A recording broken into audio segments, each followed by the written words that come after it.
You're listening to Fast Facts, Ask the Expert with Katrina Sanders.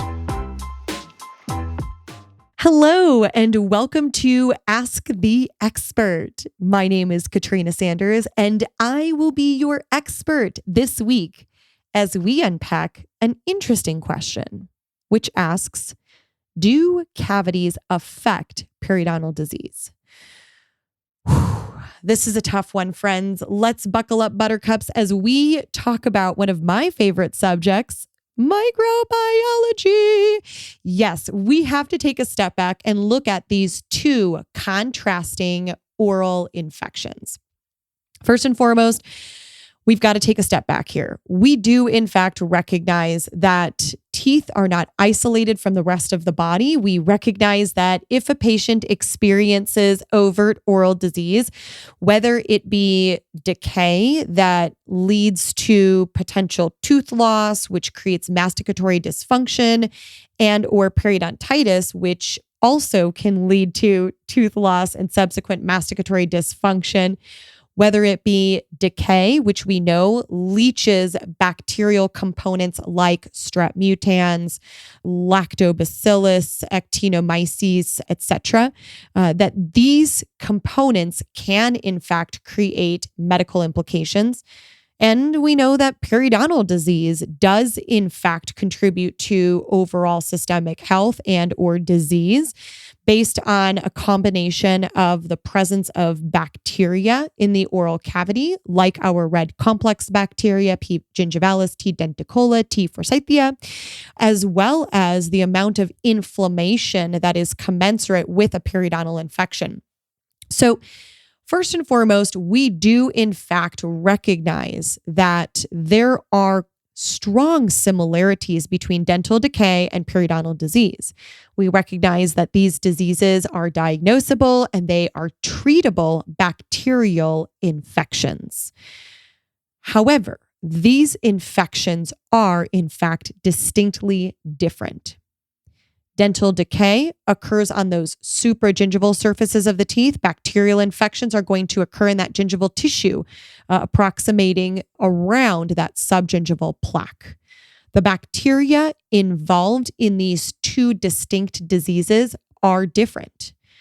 Their pathophysiologies are different. How these bacteria develop, how they grow, how they generate acid, etc., becomes very unique to each disease process. Dental decay, we know, is caused by dissolution or demineralization of the tooth minerals.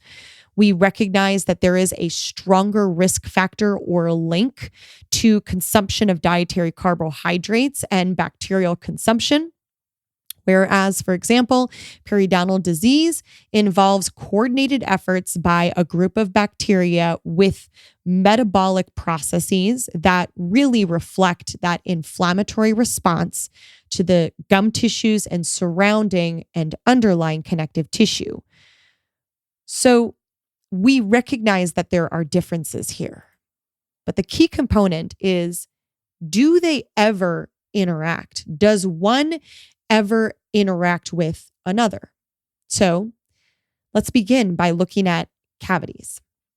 Now, decay, we understand, actually occurs through a multimodal cadence. We have to have the bacteria present. The bacteria has to be able to have some kind of a nutritional source or consumable. That nutritional source or consumable needs to be in higher concentrations than the threats to that bacteria, like the sodium bicarbonate in our saliva, which of course, we know if we have high levels of sodium bicarbonate in the saliva, or if our patient is rinsing with a mouth rinse that neutralizes or buffers the oral cavity, that's going to create a problem for decay causing bacteria. So depending on the availability of the amount of carbohydrates or other fermentable food opportunities for our decay causing bacteria versus the availability of what could theoretically attack that bacteria is going to be a key driver.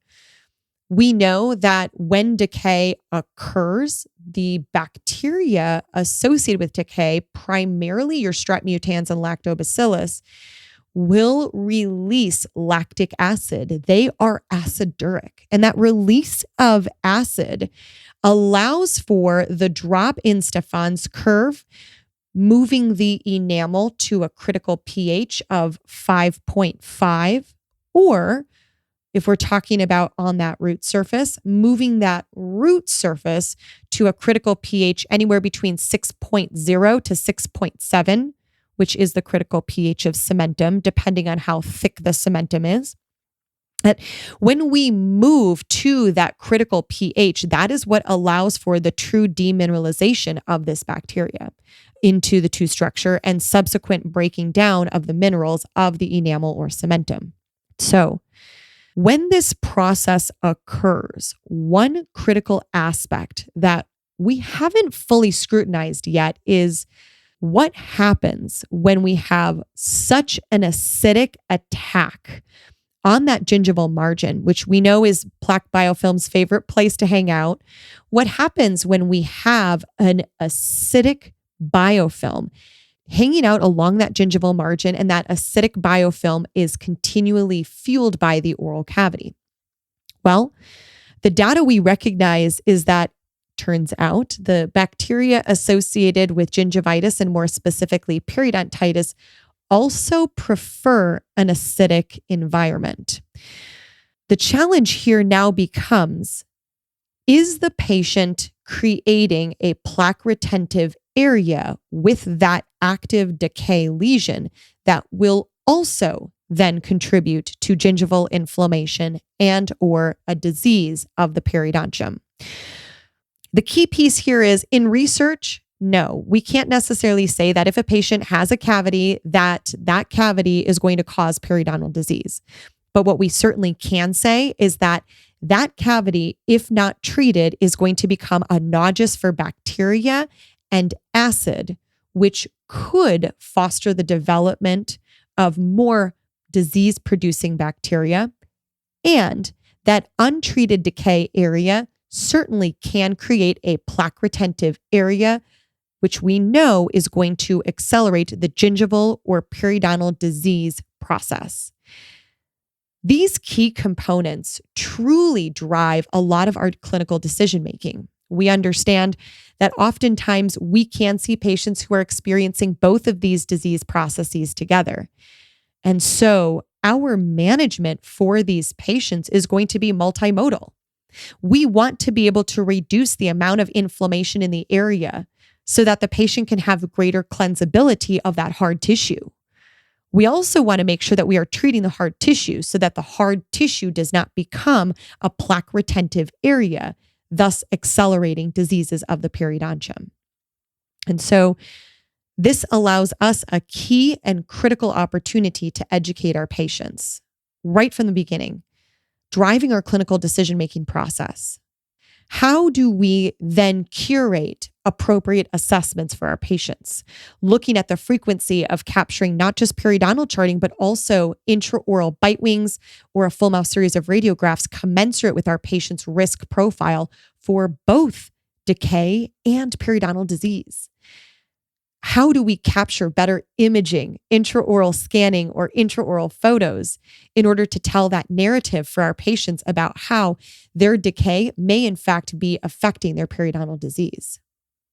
And how do we develop a plan that addresses both of these disease processes if we see them converge in the oral cavity?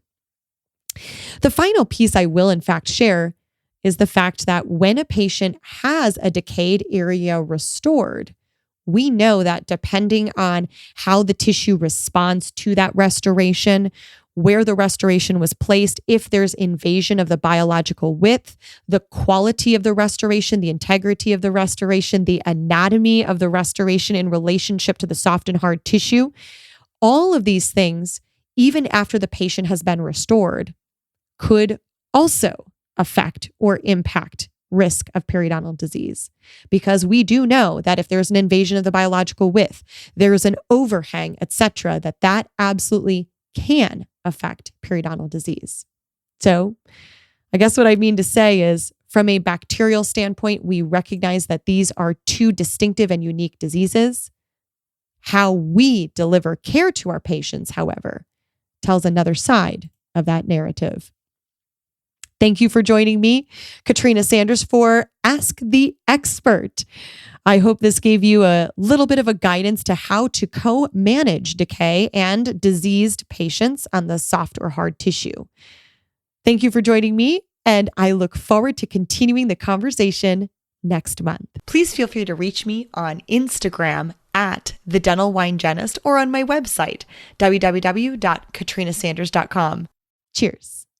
Thank you for listening to Fast Facts Ask the Expert. If you have a topic you'd like one of our experts to answer, simply email me, Andrew at ataleoftoahygienist.com, and we will get it on the air as soon as possible. Thanks for listening.